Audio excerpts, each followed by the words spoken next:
শুভ সকাল বন্ধুরা, তোমরা কেমন আছো? আশা করি খুব ভালো আছো। আমিও খুব ভালো আছি। আজ এই দেখো সকাল সকাল পুজো হয়ে গেছে। আজকে অনেকগুলি রান্না হবে, পরপর তোমাদের সঙ্গে শেয়ার করব।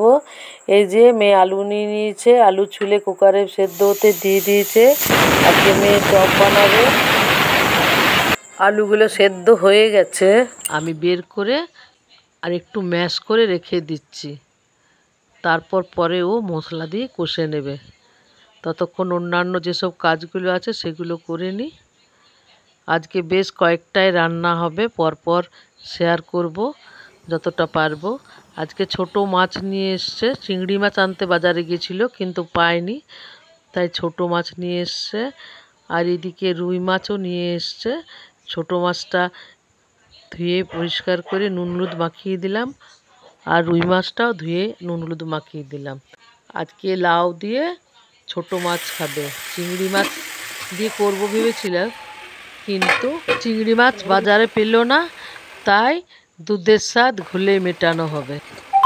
লাউটা প্রথমে কালো জিরে ফোড়ন দিয়ে কাঁচা লঙ্কা দিয়ে বসিয়ে দিলাম। তারপর নুন হলুদ লঙ্কার গুঁড়ো জিরের গুঁড়ো সব কিছু দিয়ে কষিয়ে রান্না করে নিলাম। লাউটা রান্না করে সরিয়ে রেখে দিলাম। এরপর চপের জন্য মেয়ে মশলা করে নিচ্ছে। আদা লঙ্কা রসুন সব কিছু গ্রেট করে নিয়ে কষিয়ে নিচ্ছে। এরপর উপর থেকে গুঁড়ো মশলাগুলো দিয়ে নিচ্ছে। জিরে ধনে লাল লঙ্কা নুন হলুদ সব কিছুর গুঁড়ো দিয়ে দিল। তারপর মশলাটা ভালো করে কষিয়ে নিয়ে আগের থেকে বাদাম ভেজে রেখেছিল, সেই বাদাম ভাজাটা ওর মধ্যে দিয়ে মশলাটা আরও কষিয়ে নিচ্ছে। এরপরে ম্যাশ করে রাখা আলুটা মিশিয়ে নিয়ে ভালো করে নেড়ে চেড়ে তৈরি করে নেবে। আলুটা বেশ সুন্দর করে ম্যাশ করা হয়ে গেল। আলুটা যখন খুব সুন্দর করে ম্যাশ করা হয়ে গেল, যখন দেখবে আলুটা কড়াইয়ে আর লাগছে না, ছেড়ে যাচ্ছে, তখন আর একটু ভাজা মশলার গুঁড়ো দিয়ে ভালো করে মিশিয়ে রেখে দেবে। এবার বেসনের একটি ব্যাটার তৈরি করবে। বেসনটি প্রথমে চেলে নেওয়া হয়েছে, তারপর বেসনের মধ্যে গোলমরিচের গুঁড়ো লাল লঙ্কার গুঁড়ো খাবার সোডা বা বেকিং সোডা আর পরিমাণ মতো নুন দিয়ে অল্প অল্প জল দিয়ে একটি ব্যাটার তৈরি করবে।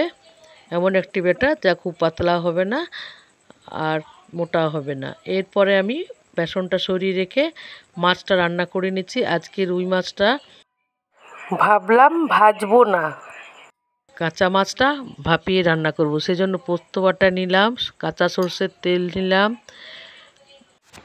একটু তেঁতুলের পাল্প নিলাম আর স্বাদ মতো নুন হলুদ নিলাম।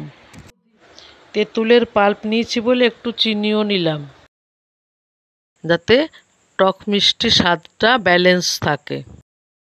দিয়ে মাছটা হাতের সাহায্যে মেখে আর কড়াইয়ের মধ্যে ভাপতে দেব। আর একটু অন্যরকম করার ইচ্ছে ছিল, কিন্তু সময়ের অভাবে হলো না। সিম্পলি এই রান্নাটা করলাম। কড়াইয়ে দিয়ে দিলাম, দিয়ে কড়াইয়ে ঢাকা দিয়ে দিয়েছিলাম। তারপর ঢাকা খুলে একটু উলট পালট করে আরেকবার ঢাকা দিয়ে দিয়েছিলাম। তারপরে প্লেটে ঢেলে নিয়েছিলাম। রান্নাটা ঠিক এরকম হয়েছিল। এদিকে আবার একটি কড়া বসিয়ে দিয়ে তেল দিয়ে দিলাম, দিয়ে বাকি মাছগুলো ভেজে নিচ্ছি। এই মাছগুলো ভেজে তুলে রেখে নিলাম। তারপরে আবার ছোট মাছগুলো দিয়ে দিলাম। একটু বেশি তেলেই সব ভেজে নিচ্ছি, তাহলে ছোট মাছগুলো ভালো হবে। তারপর কড়াইয়ে একটু আদা রসুন বাটা এসব দিয়ে কষিয়ে আর রান্না করা লাউটা দিয়েছিলাম। তারপরে ছোট মাছটা উপর থেকে ছড়িয়ে দিলাম। ছোট মাছ দিয়ে লাউয়ের তরকারি রেডি হয়ে গেল। এরপরে আবার চপ ভাজা হবে। এদিকে তেল গরম হয়ে গেছে কড়াতে। আলুর পুরটি গোল গোল করে চপের আকারে গড়ে আর বেসনের ব্যাটারে ডুবিয়ে আর তেলের মধ্যে দিয়ে দিচ্ছে। রান্না ভালোই করে। আজ অনেকগুলো চপ ভেজেছে। কয়েকদিন থেকেই বলছিল বাড়িতে চপ বানাবো চপ বানাবো। শেষমেশ আজকেও চপ বানিয়েই ছাড়লো। বললাম আজকে মাছ এইসব রান্না হবে বাড়িতে, আজকে করিস না, অন্য দিন করবি। ওর ইচ্ছে হয়েছে আজকে করার, ও আজই করবে। যাই হোক করুক, আমিও কিছু বললাম না। সব সময় তো সময় পায় না, পড়াশুনো নিয়েই ব্যস্ত থাকে। বললাম যা, তোর আজ যখন ইচ্ছে হয়েছে বাবা আজকেই তুই কর। বাইরের খাবারও সব সময় খাওয়া যায় না, বাইরের খাবার খেয়ে অনেক সময় দেখি শরীর খারাপ হয়ে যায়। প্রথম পাটের চপগুলি ভাজা হয়ে গেল, বেশ লাল লাল খরা খরা করে ভেজে নিয়েছে, বেশ মুচমুচে হয়েছিল। ভাজতে ভাজতেই সবাই খেতে শুরু করে দিয়েছিল। এরপরে আরেকবার দিয়ে নেবে। দেখতে কি সুন্দর লাগছে না? দেখেই মনে হচ্ছে খেয়ে ফেলি।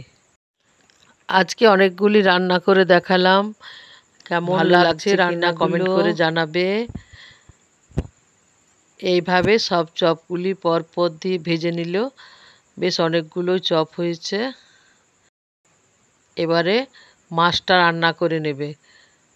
কড়াইয়ে যে তেলটা ছিল তার মধ্যে কালো জিরে ফোড়ন দিল, আর মশলা করে নিয়েছিল আদা রসুন লঙ্কা টমেটো, সেই মশলাটা দিয়ে নিয়ে কষিয়ে নিচ্ছে।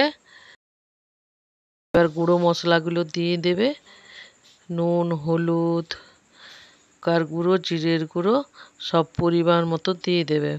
একটু চিনিও দিল রান্নার স্বাদটা অ্যাডজাস্ট করার জন্য। যারা যারা আমার ভিডিও দেখছেন তাদেরকে রিকোয়েস্ট রইল সবাই লাইক করবেন, কমেন্ট করবেন, শেয়ার করবেন, আর নতুন বন্ধুরা প্লিজ সাবস্ক্রাইব করবেন। সব মশলাগুলো একে একে অ্যাড করে নিল।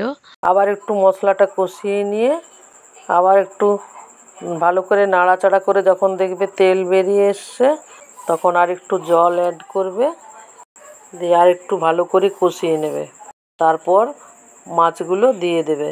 একটু মশলা ফিশ রান্না করলো, ও অত টক এসব ভালোবাসে না, একটু রিচ তেল মশলা যুক্ত মশলাদার খাবার খেতে ভালোবাসে, তাই এটি মনের মতন করে ও রান্না করলো।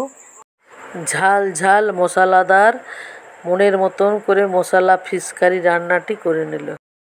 রান্না করার পর মাছটি দেখতে ঠিক এইরকম হয়েছিল, মাখো মাখো করে নিয়েছিল, ঠিক এরকম রান্নাটি হয়েছিল। এদিকে তো চপও ভাজা আছে, অনেক চপ ভাজা হয়েছে, রাত পর্যন্ত চলবে। চপেরও কারি করব বলেছে, সেটা দেখানো হবে না। আজ তো আবার বাবা লোকনাথের জন্মদিন, আজ লোকনাথ বাবার পুজো। দোকানের পাশে এক বান্ধবীর বাড়িতে পুজো হয়, সেখানে গেছিলাম, প্রসাদ খেয়ে এলাম। তারপরে এবার দোকানে চলে এলাম। আমার সামনে দোকান উপরে, আমি এবার দোকানে উঠে যাব। আমার ব্যানার লাগানো রয়েছে দোকানের মধ্যে আমার, আপনারা তো অনেকবার দেখেছেন। চলুন তাহলে উপরে উঠি। আজকের ভিডিওটি এখানেই শেষ করলাম। সবাই ভালো থাকবেন, সুস্থ থাকবেন। আবার ফিরে আসবো একটি নতুন ব্লগে। টাটা।